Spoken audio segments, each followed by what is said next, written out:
Bueno, en el día de hoy yo voy a abordar un tema en la misma carta de Santiago. Ya estamos concluyendo esta carta que se ha hecho como querida por muchos de nosotros, por todas las cosas que Dios ha hecho y nos ha dicho a través de ella. Pero quisiera como introducir mi tema. Cuando tú lees las Escrituras, hay una serie de temas como que son recurrentes. Algunos de ellos incluso permean toda la Biblia, cada libro de la Biblia, cada página de la Biblia. Y pudiéramos pensar en lo que es, por ejemplo, la revelación del carácter de Dios. Eso está en cada página de la Biblia, de una u otra forma. Pudiéramos pensar en el pecado y sus consecuencias, en las necesidades o necesidad de arrepentimiento, de perdón, la vida de santidad, la vida de servicio. Y así pudiéramos continuar y hacer una larga lista, la condenación, la salvación. Pero en el día de hoy yo quisiera abordar un tema que también es recurrente. De hecho, es un tema que yo diría que permea cada libro de la Biblia, probablemente cada página de la Biblia, si prestamos atención. Y me refiero al tema del dolor y el sufrimiento y la necesidad de perseverar hasta el final, como ya veníamos cantando, ¿verdad?, en alguna de las canciones, y la esperanza que nosotros tenemos. Y esa es la razón por la que yo he titulado mi mensaje de esta mañana: perseverar bajo el dolor tiene su recompensa. Dios reconoce que vivimos en un mundo de dolor y de sufrimiento, como ya oíamos también al pastor Joan orar. Dios no solamente lo reconoce, Dios lo describe en su palabra, pero al mismo tiempo nos deja ver que tenemos un llamado a perseverar, pero no solamente nos hace ese llamado, sino nos deja también ver a través de sus palabras que al final de la carrera hay una recompensa. Hace 2 domingos atrás que el pastor Chacho les habló de José, de su venta a mano de sus hermanos como esclavo, cómo termina en Egipto y queriendo honrar a Dios, haciendo lo bueno, viviendo justamente, termina en la cárcel. El domingo pasado el pastor Reinaldo nos habló acerca del peligro de aprovechar oportunidades que la vida te brinda o que el mundo te brinda, que personas te brindan, que no vienen de parte de Dios, y que en nuestra impaciencia muchas veces nos apresuramos y tomamos la decisión equivocada, nos desviamos y luego pagamos las consecuencias. La paciencia de la que Reinaldo hablaba, la necesidad de la paciencia, es una de esas características del amor incondicional. Cuando tú lees a 1 Corintios 13, dice que el amor es paciente, de manera que mucha de nuestra impaciencia se debe a que todavía no estamos amando como Cristo amó. Pero por otro lado, cuando tú lees a Gálatas, capítulo 5, 22 y 23, se nos dice que una de las virtudes del fruto del Espíritu es la paciencia. Y para perseverar, que es el tema nuestro hoy, yo necesito paciencia. Pero si voy a tener paciencia, yo necesito llenura del Espíritu, porque esa es una de sus virtudes. Vamos a abordar eso en un momento, pero lo voy a dejar ahí a manera de introducción para que puedas ver otras cosas más adelante. Recuerda ahora que en mi último mensaje en la carta de Santiago hablamos de un grupo de hermanos adinerados, poderosos, de influencia, que estaban aparentemente abusando de otros hermanos con menos capacidades financieras o en posiciones quizás inferiores según la sociedad lo califica. Santiago le estaba diciendo a este grupo, le estaba hablando de la injusticia que estaban cometiendo, y que ellos, mientras estaban siendo y viviendo injustamente, estaban al mismo tiempo viviendo lujosamente, y que habían llevado una vida desenfrenada de placeres y que habían engordado sus corazones. Inmediatamente después, Santiago comienza a aconsejar en el próximo versículo a aquellos que están siendo oprimidos. Digo esto porque el texto de hoy es ahí exactamente donde comienza. Santiago viene desarrollando el capítulo 5 de su carta, nos habla de esta gente que está siendo oprimida con salario, que le están siendo retenidos. y entonces trata de ayudarles a ver a ellos o de recordarle a ellos que Dios no es ignorante de su dolor ni de su sufrimiento y que Dios tiene que decirle algo a ellos y a nosotros también para que podamos correr con paciencia la carrera marcada delante de nosotros, como dice el autor de Hebreos en 12:1. De manera que en vista de ese maltrato bajo el cual ellos están, esto es lo que Santiago les dice. Quiero ahora que leas conmigo, comenzando en el versículo 7 de Santiago 5 hasta el 11. Por tanto, ¿notaste el por tanto? El por tanto me está conectando con lo anterior. Por tanto, hermanos, sean pacientes hasta la venida del Señor. Miren cómo el labrador espera el fruto precioso de la tierra, siendo paciente en ello hasta que recibe la lluvia temprana y la tardía. Sean también ustedes pacientes. Esta es la tercera vez que él habla de ser paciente. Fortalezcan sus corazones, porque la venida del Señor está cerca. Hermanos, no se quejen unos contra otros, para que no sean juzgados. Ya el juez está a las puertas. Hermanos, tomen como ejemplo de paciencia y aflicción a los profetas que hablaron en el nombre del Señor. Miren que tenemos por bienaventurados a los que sufrieron.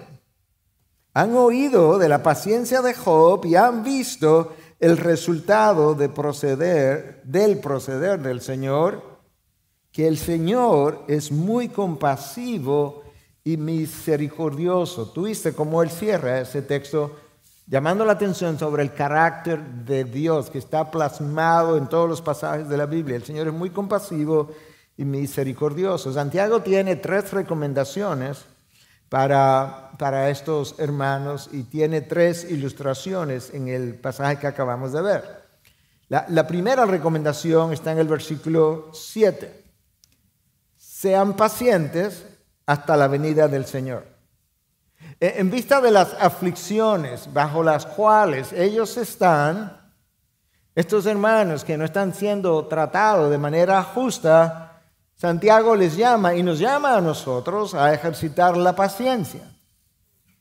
Cuando Santiago nos llama a ejercitar la paciencia, él nos brinda perspectiva y eso es algo que yo aprecio enormemente, que cuando Dios nos dice cosas, al mismo tiempo nos da cierta perspectiva para que podamos entender que eso que Él me está llamando a hacer o a vivir tiene una forma de ser visto y vivido. Y cuando Santiago comienza a decirle a este grupo, sean pacientes, inmediatamente les dicen, hermano, yo no le estoy diciendo que sean pacientes en este trabajo que tienen porque viene un trabajo mejor. No, yo no sé si viene un trabajo mejor. La paciencia, lo que le estoy llamando, es una que debe extenderse hasta la venida del Señor. En otras palabras, de este lado de la eternidad siempre habrá aflicción. Puedo salir de una, pero probablemente hay otra que viene de camino. Si eso es verdad, Santiago quiere que tú y yo comencemos a ajustar nuestras expectativas, porque frecuentemente caminamos, andamos, vivimos en la vida cristiana con expectativas erróneas.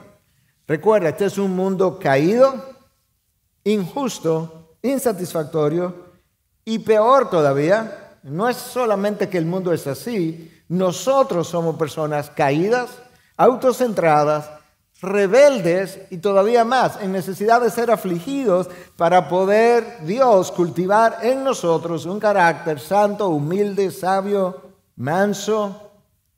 Si tú conjugas todo eso, un mundo caído, insatisfactorio, injusto, donde viven personas rebeldes, autocentradas y que necesitan pasar por la aflicción para que la aflicción produzca en nosotros el carácter que Dios quiere ver, entonces podemos comenzar a ajustar nuestras expectativas.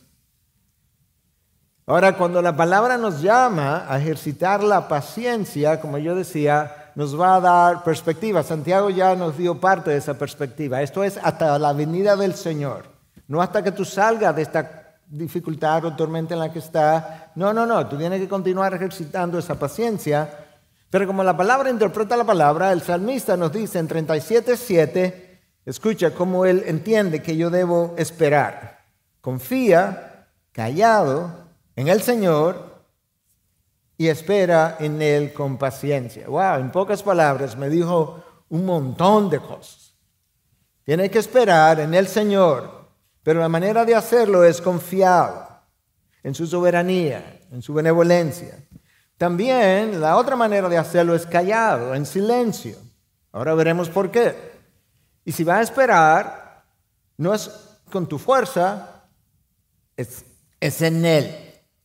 Y cada una de esas recomendaciones que el salmista nos da en apenas un versículo es vital porque tiene que ver con la debilidad de la carne, que nos dificulta perseverar, sobre todo en medio de la dificultad y del dolor. Y la misma carne nos dificulta perseverar, aun cuando las cosas van muy bien, porque entonces nos olvidamos de Dios, comenzamos a confiar en nosotros mismos y comenzamos a desviarnos y alejarnos del camino. La semana pasada, el domingo pasado, creo que escuchamos que la carne es sumamente impaciente, de todas formas, de múltiples maneras. Y parte del problema es que la carne no tiene otra perspectiva que no sea la terrenal, el aquí y el ahora. La carne quiere ser deleitada ahora, quiere su deleite a cualquier precio, no importa quién es destruido, aun si eres tú mismo o el otro. La carne es eminentemente egocéntrica, es hedonista, lo que le gusta es el placer y solo el placer. La carne no sabe esperar.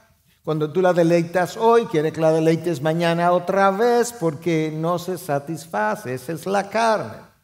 La carne no es regenerada el día que tú naces de nuevo. Recuerda eso. Nosotros tenemos un cuerpo caído todavía. Y la carne siempre le está diciendo a tu mente, estoy personificando la carne está siempre diciéndole a tu mente lo que ella quiere, lo que quiere hacer. Tu mente, si tú has nacido de nuevo, debe haber sido renovada y entonces ahora tu mente sabe lo que debe hacer. La carne te dice lo que quiere hacer, tu mente sabe lo que debe hacer y ahora hay un conflicto. Escucha cómo Pablo describe el conflicto con lujo de detalles en Romanos 7, 22 y 23. Porque en el hombre interior me deleito con la ley de Dios. Mi mente conoce la ley de Dios, la puedo saborear, quiero obedecerla, me deleito en eso. Pero, versículo 23 de Romanos 7, veo otra ley en los miembros de mi cuerpo, esa es la carne, que hace guerra contra la ley de mi mente, se opone y me hace prisionero de la ley del pecado que está en mis miembros. Ahora hay un conflicto entre lo que mi carne quiere, mi corazón quiere, lo que le está diciendo que quiere, que demanda, y lo que mi mente sabe. Y lo que va a resolver el conflicto, hermanos, una y otra vez, es la llenura del Espíritu. Cuando no hay llenura del Espíritu, la carne ganará el conflicto una y otra vez. Y yo menciono esto porque Gálatas 5:22, a la que yo aludí ya, este versículo, comienza diciendo, pero el fruto del Espíritu es amor, gozo, paz, paciencia. Y luego continúa y termina en dominio propio. Para perseverar yo necesito paciencia. Para perseverar yo necesito dominio propio. Y sobre todo para perseverar bajo la dificultad y el dolor. Y eso solamente lo produce el Espíritu en mí. Y nota que la primera virtud del fruto del Espíritu, para como todavía agrandar la idea, la primera virtud del fruto del Espíritu es amor. Y Pablo me dice que el amor es paciente. De manera que la paciencia es el fruto de renunciar a nosotros mismos y permitir entonces que el Espíritu nos controle. Porque frecuentemente me controlan mis emociones, mi mente, que la dejo ser inundada con cosas que yo mismo pienso o pensamientos que quizás Satanás se la ingenia para poner en mi mente. Somos controlados por la opinión de los otros, somos controlados por la desaprobación de otros, somos controlados por las corrientes de la sociedad. Yo necesito finalmente renunciar y saber que la vida que ahora yo vivo no la vivo yo, sino que la vive Cristo en mí.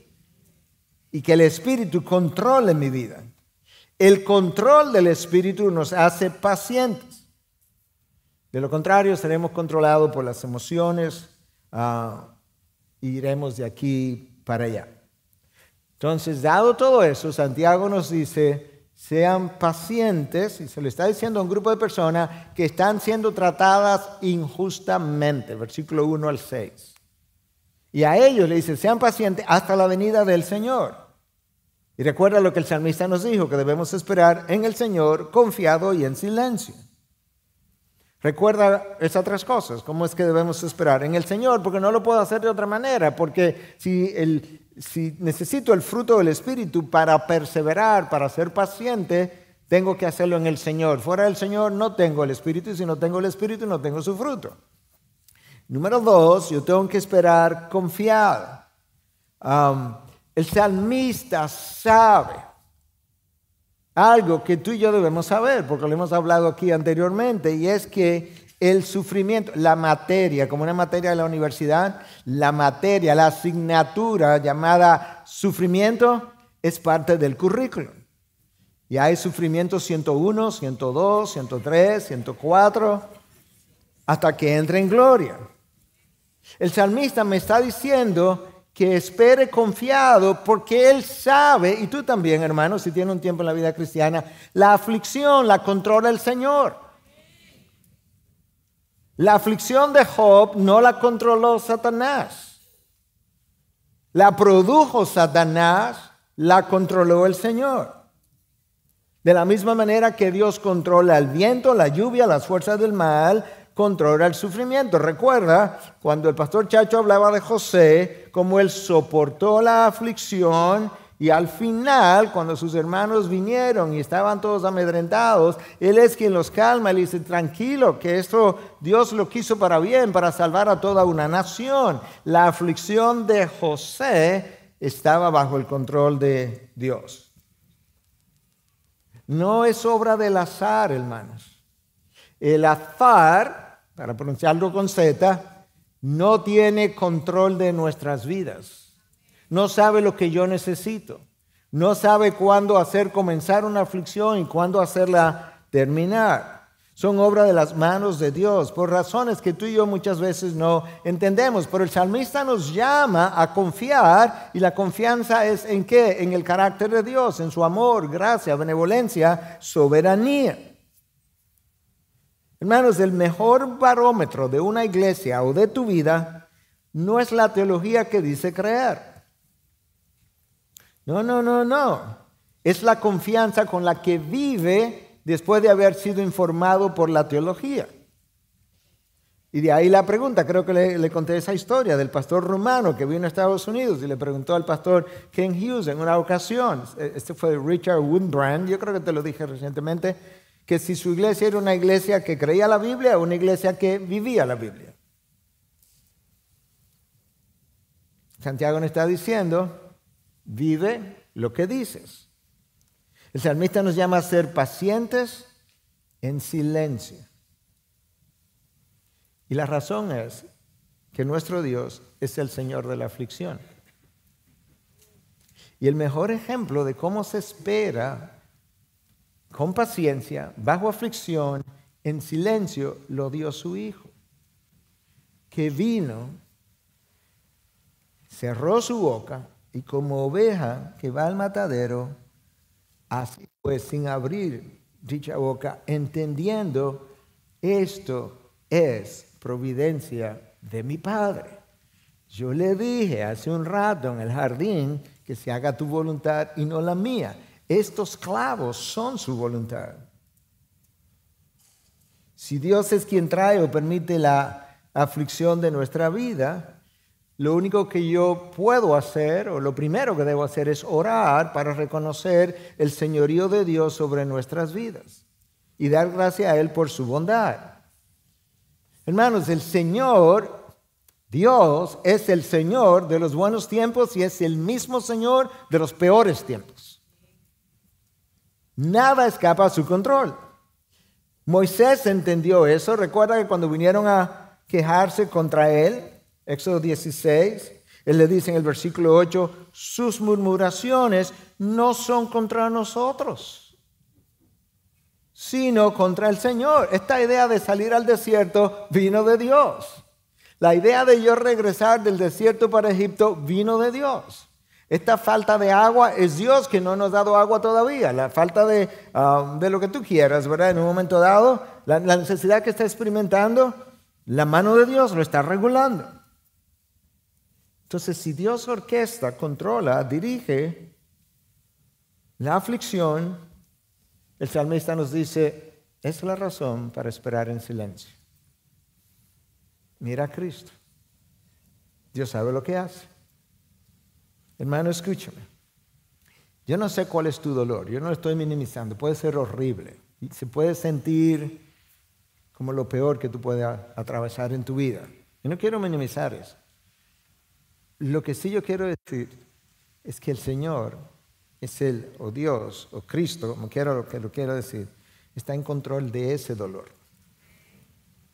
Porque Él es soberano.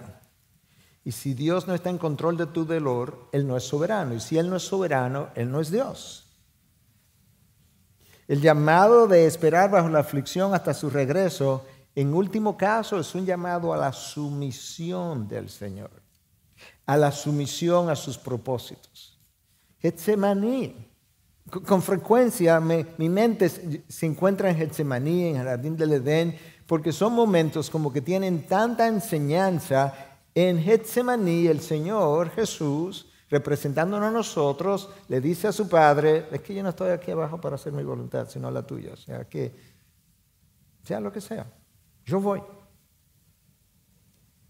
Santiago ya nos había dicho en el capítulo 1 que nuestra fe es probada. Quizás no lo recuerde, pero Santiago nos habla en el capítulo 1, iniciando acerca de la necesidad de paciencia bajo tribulación, y cierra su carta ahora en el capítulo 5 hablando de la misma cosa, como 2 portalibros. Porque Santiago nos dice en el capítulo 1 que la fe es probada, y la fe probada engendra paciencia. Y la paciencia es necesaria en el proceso de formación de nuestra perfección. Escucha cómo Santiago lo dice. Sabiendo que la prueba de su fe, capítulo 1, versículo 3, produce paciencia. Seguimos hacia el 4. Y que la paciencia tenga su perfecto resultado para que sean perfectos y completos sin que nada les falte. Entonces esto es como vamos a definir la paciencia bíblicamente, a la luz de lo que estamos viendo. Es la capacidad para esperar por las promesas de Dios bajo presiones variables, con tranquilidad y esperanza para ser obtenidas en el tiempo de Dios y a la manera de Dios. Déjame decir eso otra vez. La capacidad para esperar por sus promesas, las promesas de Dios bajo presiones variables, con tranquilidad y esperanza, para ser obtenidas en el tiempo de Dios y a la manera de Dios. Esta es la recomendación número 1 de Santiago, informada por otros versículos bíblicos de la palabra o interpretada por otros versículos bíblicos de la palabra. La recomendación número 2 está en el próximo versículo 8. Fortalezcan sus corazones, porque la venida del Señor está cerca. Otra vez, Santiago nos está brindando perspectiva. Cuando tú lees esa frase, dice, la venida del Señor está cerca, nos choca, porque decimos, pero tenemos 2000 años esperando y todavía no sabemos cuándo viene. Pero tú cantaste exactamente lo mismo. Y no nos chocó. Tú cantaste una línea que decía, el Señor pronto volverá. ¿Tú cantaste lo mismo que Santiago?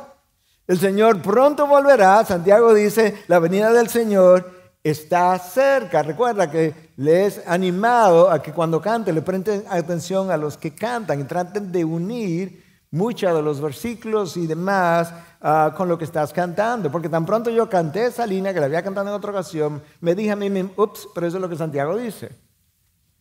Porque dada la eternidad y dado el tiempo que nosotros vivimos aquí abajo, el tiempo que vivimos aquí abajo alrededor de la eternidad o al lado de la eternidad es como un abrir y cerrar de ojos, hasta el punto que 1000 años es como un día y 1000 días como un año.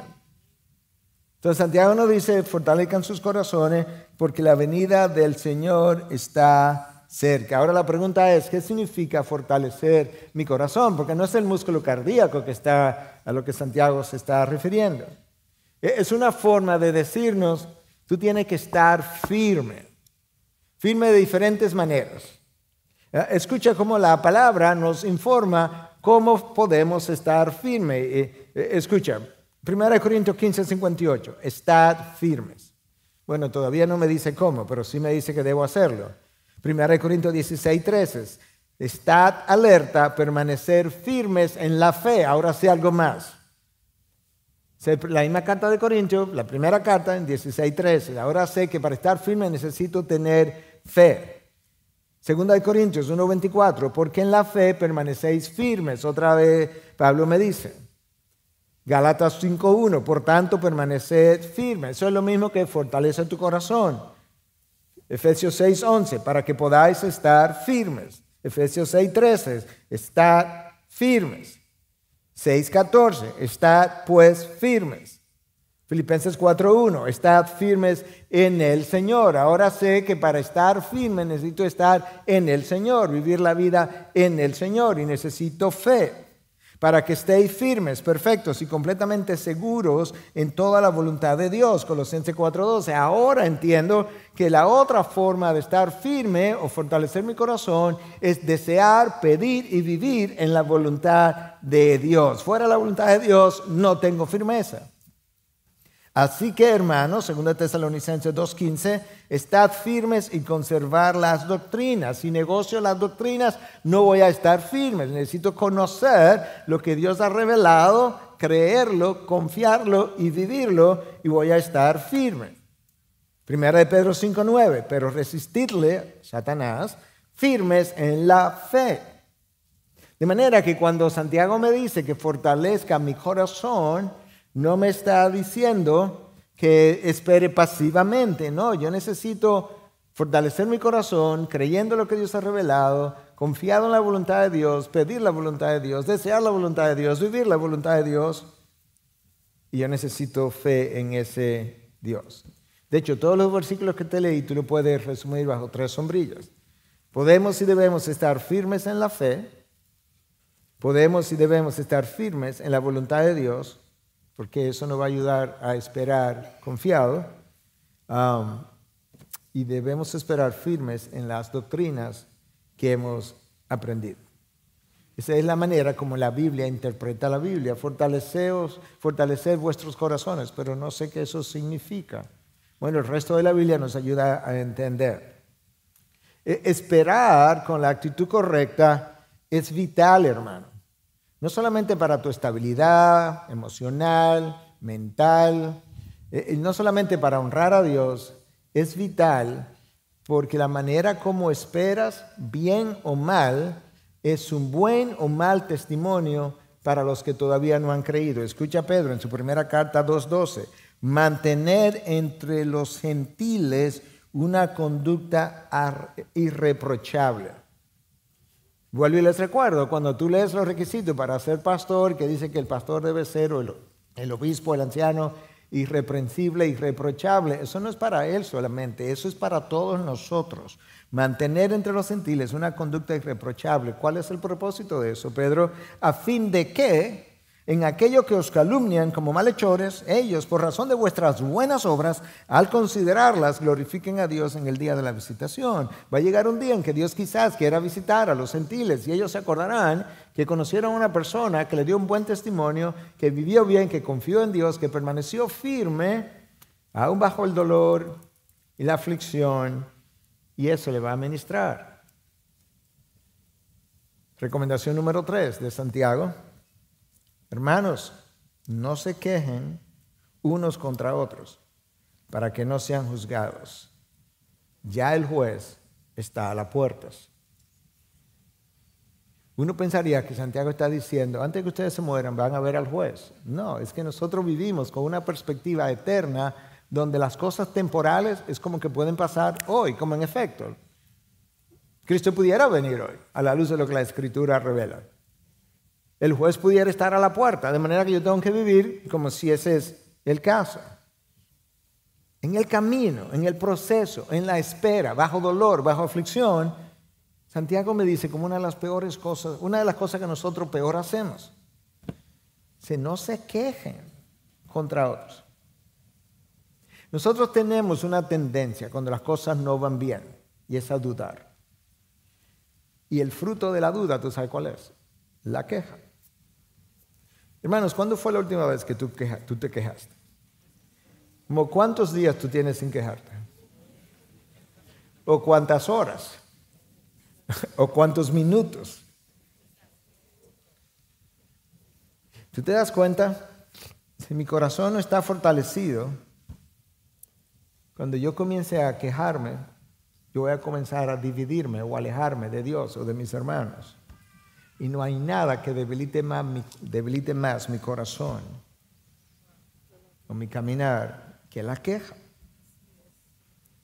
Si Dios controla mi aflicción, Moisés tiene razón. Sus murmuraciones no son contra nosotros, sino contra Dios. Satanás es un experto en distraernos y una de las maneras como él nos distrae es justamente provocando en nosotros ese espíritu, porque ese espíritu no confía en Dios, por lo menos momentáneamente. Desviamos los ojos de Dios, comenzamos a poner los ojos en los demás o en las circunstancias y de repente no vemos la paja o vemos la paja del hermano, pero no vemos la viga en nosotros. De repente sus debilidades para nosotros son grietas. Su contribución al problema la vemos, pero no la nuestra. Vemos su orgullo y nos irrita su orgullo, pero no el nuestro. Vemos su falta de crecimiento, pero no nuestra debilidad de la carne. Y nosotros no podemos esperar en el Señor, ni podemos esperar, como el salmista nos anima, en el Señor, confiados y callados, si estamos en esas condiciones. Hermanos, versículo 9, lidiamos con el 7, lidiamos con el 8, estamos en el 9. Hermanos, no se quejen unos contra otros para que no sean juzgados. Cuando no tengo gracia con el otro, no puedo esperar gracia de parte de Dios. Ian Dewey, yo sé que él no es muy conocido, pero es un autor muy respetado, escribió un comentario sobre el libro de Números, donde están todas las quejas del pueblo judío. Y él dice lo siguiente: a la queja nunca se le da mucha atención como un problema en sí, como un pecado grave. Y él agrega: la queja no es uno de esos 7 pecados capitales, reconocidos desde la antigüedad, donde está la lujuria y la glotonería y la envidia. 7 pecados capitales de los que habló Dante en su famosa comedia o novela. De manera que, bueno, te decía, ahí está la lujuria, la gula, la avaricia, la pereza, la ira, la envidia y el orgullo o la soberbia. Pero dice este autor que él no cree que la queja estaría en esa lista, aún se la amplía a 50. Tú puedes tomar esos 7 pecados capitales y él dice, yo no creo que lo pondríamos, aún si ampliamos la lista hasta 50. Y él dice lo siguiente: porque nadie va al consejero y le dice, ayúdame, soy adicto a quejarme. No hay reuniones de quejones anónimos, ni programa de 12 pasos diseñado para curar esta condición. Esto no se debe a que no hay personas que sufran de este problema, porque ¿quién de nosotros no se ha quejado acerca de algo en la vida?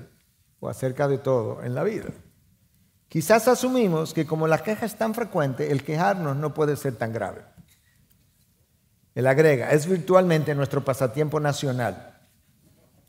Está tan enraizado en nosotros que ha sido descrito como nuestro derecho dado por Dios.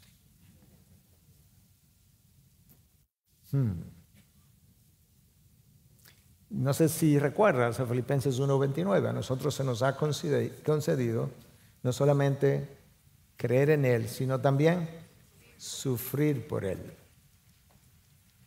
A nosotros se nos concedió como privilegio creer en Cristo y sufrir por Cristo, como privilegio. De manera que Santiago entiende la gravedad del problema. Y él dice, no lo hagas, no juzgues a otros para que no sea juzgado. ¿Por quién? Bueno, por Dios, pero también por otros. Porque los que me oyen juzgar, llegará el momento que dirán, óyelo juzgando, pero mira como él también se ha estado quejando. Por eso el Salmo 37:7 nos manda a esperar confiados y a ejercitar la fe. En último caso, la queja es incredulidad. Piénsalo bien. Si Moisés tiene razón, Dios, hablando por medio de él, cuando dice sus murmuraciones no son contra nosotros, sino contra Dios, entonces la fe es incredulidad. No creo que Dios está pendiente o de la situación en la que me encuentro, o del dolor que estoy padeciendo, o no sabe lo cansado que estoy, y tampoco creo que Él tenga nada que ver con esto. Entonces Santiago nos da esta tercera ilustración y pasa a darnos nos dio tres recomendaciones y pasa a darnos tres ilustraciones. La primera ya estaba arriba, en el versículo 7. Miren cómo el labrador espera el fruto precioso de la tierra, siendo paciente en ello hasta que recibe la lluvia temprana y la tardía. La lluvia temprana es alrededor, en esa área, alrededor de octubre, noviembre, quizás principio de diciembre. La lluvia tardía ya como marzo, abril. Él dice, el labrador trabaja la tierra, ara la tierra, abona la tierra, trabaja duro, abona la tierra y luego siembra la tierra y se sienta a esperar. Pero llega un momento que la tierra le produce una recompensa. Esa es la ilustración perfecta para dejarnos saber a nosotros que debemos esperar después de padecer la aflicción, la dificultad, porque si la tierra, permíteme decirlo de esta manera, si la tierra sabe recompensarte, mucho más sabe el Dios de la tierra cómo recompensarte. Y ahí el llamado a esperar con paciencia. La segunda ilustración está relacionada a la paciencia de los profetas. Versículo 10. Yo no sé si tú has pensado detenidamente en la aflicción de los profetas, pero nota cómo él dice, que prestemos atención o recordemos la aflicción de los profetas, no lo deja ahí, que hablaron en nombre del Señor. En otras palabras, el hecho de ellos ser mensajeros del Señor, voceros del Señor, de la voluntad del Señor, no los eximió de dolor. De hecho, padecieron mucho más que muchos de nosotros. De manera que Santiago está usando el hecho de que ellos fueran profetas, de que hablaron en nombre del Señor y la aflicción que sufrieron para decirle, nada de eso te exime ni a ti ni a mí del dolor. De hecho, el hecho de ser todo eso los arriesgó o los predispuso, los hizo más vulnerables al dolor. Y no solamente más vulnerable, los hizo partícipe de mayor tribulación. Escucha lo que Pablo le dice a Timoteo en su segunda carta, en 3:12. Y en verdad, todos los que quieren vivir piadosamente en Cristo Jesús, yo quiero pensar que todo el que se considera cristiano aquí quisiera vivir piadosamente, ¿sí o no? Ok, ahora yo no sé si tú quieres lo que sigue. Todos los que quieren vivir piadosamente en Cristo Jesús, serán perseguidos. ¿Cuántos quisiéramos ser perseguidos? Sé sincero ahora. El problema es que una cosa va con la otra. Si quieres comerte el bizcocho, tienes que ponerlo en el horno. Entonces, todos los que quieran vivir piadosamente serán perseguidos. Tú estás viviendo en territorio enemigo, hermano. No sé si te has dado cuenta. El mundo no es un territorio friendly, amistoso, como dicen, ¿verdad? Friendly en inglés. No. Recuerda las palabras de Juan. Todo el mundo, primera carta de Juan, todo el mundo yace bajo el poder del maligno. Por eso es que todo el que quiera vivir piadosamente en territorio enemigo será perseguido por aquel que ejerce poder en este mundo. No fuera de control, pero Dios le ha permitido que lo ejerza. Tú recuerdas las palabras de Esteban en el libro de los Hechos cuando lo estaban apedreando. Lo estaban apedreando porque él comenzó a confrontarlos. Y en esencia, cuando él se percató de que realmente lo que querían era matarlo, lo que él hizo fue que intensificó la acusación contra ellos y le hizo una pregunta. Escucha, ¿a cuál de los profetas no persiguieron sus padres? De eso que está hablando Santiago. Recuerden la paciencia de los profetas que eran portadores, voceros de Dios, que hablaron en nombre del Señor y cuánto sufrieron. Y ahora Santiago dice, dime uno solo que sus padres no hayan perseguido. Ellos mataron a los que antes habían anunciado la venida del justo, del cual ahora ustedes se hicieron traidores y asesinos. ¿Te imaginas que yo le diga eso a ustedes que me están escuchando? Esteban se lo dijo. Y por eso es que el texto del libro de los Hechos dice que ellos crujieron los dientes en ese momento. ¡Ah! Y le entraron a pedradas. Vivir una vida virtuosa, hermanos, no es vivir una vida sin problemas. No nos garantiza eso. De hecho, creo que te garantiza lo opuesto. Si piensan en el pasado, los que vivieron piadosamente les fue peor. Aparentemente. José, vendido por sus hermanos, acusado de algo que él ni siquiera quería hacer. Moisés criticado por Aarón, su hermano, Miriam, su hermana. Daniel echado en el pozo de los leones, sus 3 amigos echados en un horno de fuego. A Oseas se le pidió que se casara con una prostituta para ejemplificar las infidelidades de Israel. Si yo hubiese sido Osea y el Señor me dice, Osea, tienes que casarte con una prostituta, yo le he dicho, Señor, Osea, que tú me estás pidiendo a mí que... Pero ponte los zapatos de Oseas. En el caso de Ezequiel, el Señor viene y le dice, mira, el tesoro, la niña de tus ojos, si tú quieres, o el tesoro de tus ojos, la perla de tus ojos, yo te la voy a quitar. Se lo dijo en la mañana. Le dijo, pero cuando ella muera, tú no puedes llorar. Y en la noche se la quitó. ¿Para qué? Porque tú no me permites llorar. No, vamos a ejemplificar que este templo que Israel tiene, que es como la niña de sus ojos, que ellos tanto adoran, el templo del Señor, les falta poco para ser profanado y destruido. Cuando tú lees la Biblia, te da la impresión que los mejores de Dios pasaron por las peores experiencias. Y el mejor de todos, Cristo, pasó por la peor. El peor sacrificio lo experimentó el mejor de todos. Y parecería entonces que mientras mayores son las bendiciones de Dios sobre sus hijos, mayor la participación en sus padecimientos. Seguir a Dios como Él ordena es colocarse en la lista de hombres que han sufrido el vituperio de los demás. Seguir a Dios como Él ordena es voluntariamente colocarte en la lista de los hombres que han sufrido el vituperio de los demás, a veces de tus hijos, a veces de tus padres, a veces de tus vecinos. Pero ahí está Santiago. Esa fue la segunda ilustración. La primera tiene que ver con el labrador que espera por el fruto de la tierra. La segunda tiene que ver con los profetas. Los profetas antes de Cristo estaban anunciando a un Mesías que vendría y luego vendría el Mesías y tendríamos que seguir esperando. Y la tercera ilustración tiene que ver con el personaje Job, versículo 11. Miren que tenemos por bienaventurados a los que sufrieron.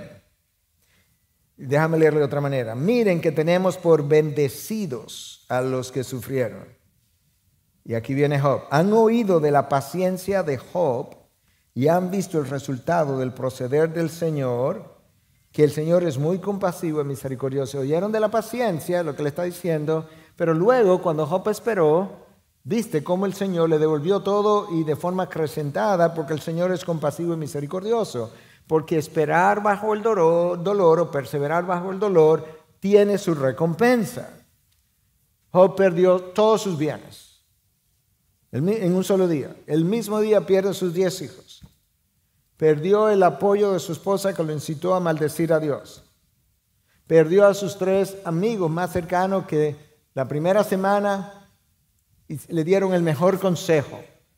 ¿Se acuerdan lo que le dijeron la primera semana? Estos 3 amigos. Fue el mejor consejo de todos. No dijeron nada. Se quedaron en silencio.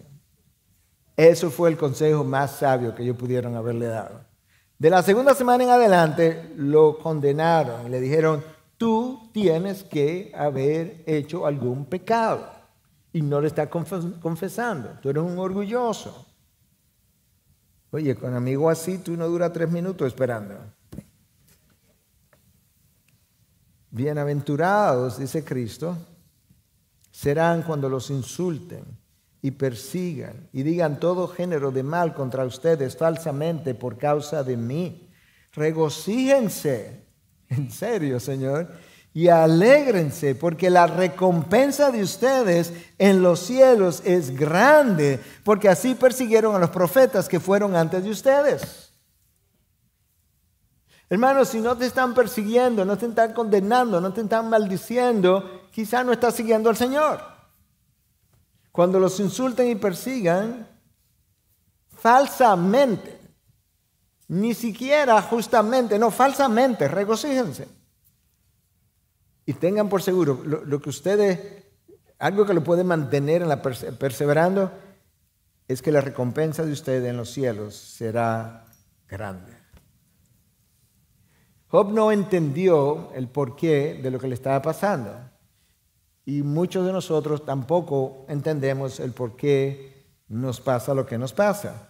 Pero como ya dijimos en una ocasión anterior, citando a Warren Wiersbe, el pueblo de Dios, hermano, no vive de explicaciones, vive de promesas. El pueblo de Dios no vive de explicaciones. Dios nos da algunas explicaciones, nos da explicaciones generales, pero no particulares. Él nos dice, mira, este es un mundo de dolor, de aflicción, espera eso, te van a perseguir, espera eso. Pero cuando tiene que ver con mis experiencias personales del día a día, Él no nos explica, pero Él nos da sus promesas. Y cuando nos da sus promesas, nos ayuda a entender que realmente nosotros podemos confiar en su carácter para ser recompensados. La palabra de Dios nos dice en Hebreos 11:3 que Dios recompensa a los que le buscan. Dios recompensa a los que le buscan y que le buscan intensamente. Si buscas al Señor, todavía mayor es tu recompensa. De hecho, en Marcos 10 nosotros leemos que no hay nadie que haya dejado padre, madre, amigos, hijos, hijas, que no vaya a recibir 100 veces más en esta vida y en la venidera. Si hay algo que Dios hizo de manera recurrente también fue recordarme, hay una recompensa. Hay una espera, pero hay una recompensa y no es pequeña. En el texto que te leí de Mateo 5 nos dice que la recompensa será grande, grande será tu recompensa. Pero luego en el texto de Marcos que te acabo de citar, del capítulo 10, nos dice, no, tú vas a recibir 100 veces más de lo que diste, de lo que dejaste. En esta vida y en la venidera. No me está hablando de forma material, me está hablando de que aquello que Dios va a dar a mi vida tendrá un valor 100 veces más aquí y todavía en el siglo venidero o en la vida venidera. Hermanos, cuando Cristo habló de nosotros y nos llamó pequeños, estos niños pequeños en la fe, le dice que el que haya dado aún un vaso de agua al más pequeño de estos, hermano, ¿qué puede ser más insignificante que un vaso de agua? El que le haya dado un vaso de agua a uno de estos mis pequeños será recompensado en la próxima vida. ¿Tú estás oyendo? La cosa más mínima hecha a su nombre, por su causa, para uno de los suyos, tendrá recompensa. Eso es impresionante. Leon Morris, en el comentario sobre la carta a los tesalonicenses, dice, el Nuevo Testamento no mira el sufrimiento de la misma manera que la mayoría de las personas modernas. Para nosotros, el sufrimiento es algo malo o malvado, algo para ser evitado a toda costa. Ahora, mientras el Nuevo Testamento no pasa por alto este aspecto del sufrimiento, no pierde de vista que en la providencia de Dios el sufrimiento, escucha, es frecuentemente el instrumento de Dios llevar a cabo su propósito eterno. El instrumento desarrolla en los que sufren, eso somos tú y yo, cualidades del carácter. Nos enseña lecciones valiosas. El sufrimiento no es algo que el creyente puede evitar. Para él es inevitable. Él ha sido predestinado para eso. Tú fuiste predestinado para sufrir. Hermano, quizás lo has oído. Dios tuvo un solo hijo sin pecado, pero no ha tenido ninguno sin dolor o sufrimiento. Tú no vas a ser. Él no ha tenido uno hasta ahora y tú y yo no vamos a ser el único sin dolor o sufrimiento. Dios es realista, nos dice cómo es. Pero no solamente nos dice cómo es, nos dice cómo atravesar el dolor, la experiencia, el sufrimiento, y nos dice también qué esperar al final de la experiencia y cómo la experiencia, que es controlada por Él y permitida por Él, cómo contribuye a formar en nosotros justamente el carácter de Cristo, que es el propósito número uno para el cual Él te predestinó en la eternidad pasada. Todas las cosas cooperan para bien, para aquellos que son llamados conforme a su propósito, que es ¿qué? Formarte a la imagen de su Hijo. De manera que ahora nosotros tenemos la fórmula de cómo perseverar bajo el dolor para recibir la recompensa. Tú esperas en el Señor, tienes que entregar tu vida completa para que el Espíritu te controle, y el Espíritu que te controla desarrolla en ti paciencia como una de sus virtudes y desarrolla en ti dominio propio. Tienes que esperar confiado en un Dios que es soberano, en un Dios que es benevolente, en un Dios que es amoroso, lleno de gracia y que te dio a su Hijo. Y debe esperar, dice el salmista, en silencio, como el único Hijo de Dios que vino sin pecado, que como oveja fue al matadero, sin abrir su boca. Pero tú sabes lo que se dijo de él. Él pasó el peor de los sufrimientos, la peor de las aflicciones, pero nadie será recompensado o ha sido y será recompensado de mejor manera, porque a Él se le dio un nombre que es sobre todo nombre, para que al nombre de Jesús, ¿qué cosa? Se doble toda rodilla y toda lengua confiese que Él es Señor. El mejor de todos pasó la peor aflicción y sufrió o recibió la mejor de las recompensas. Un nombre sobre todo nombre, el señorío sobre toda la creación, y todo el mundo tendrá que reconocer la línea que cantamos: Señor, Señor, mi Dios. Padre, gracias por ayudarnos a enfocar otra vez de cómo vivir la vida aquí debajo en el poder del Espíritu que vino de allá arriba para la gloria del Dios que habita en el cielo, que es alto y habita de forma sublime en presencia de los serafines que cantan y tú escuchas: Santo, Santo, Santo. Señor, ayúdame a esperar, sabiendo que la recompensa no tardará. Gracias por tu Hijo Jesús, que modeló cómo esperar, cómo callar, cómo confiar, para luego mostrar cómo se nos recompensará a nosotros. Es en su nombre que hemos orado. Amén. Amén. Gracias por acceder a este recurso. Espero que haya sido de gran bendición para tu vida. Te sugiero que te suscribas a este canal de forma que tú puedas recibir notificación la próxima vez que hayamos subido un nuevo recurso que pueda servirte de instrucción y bendición.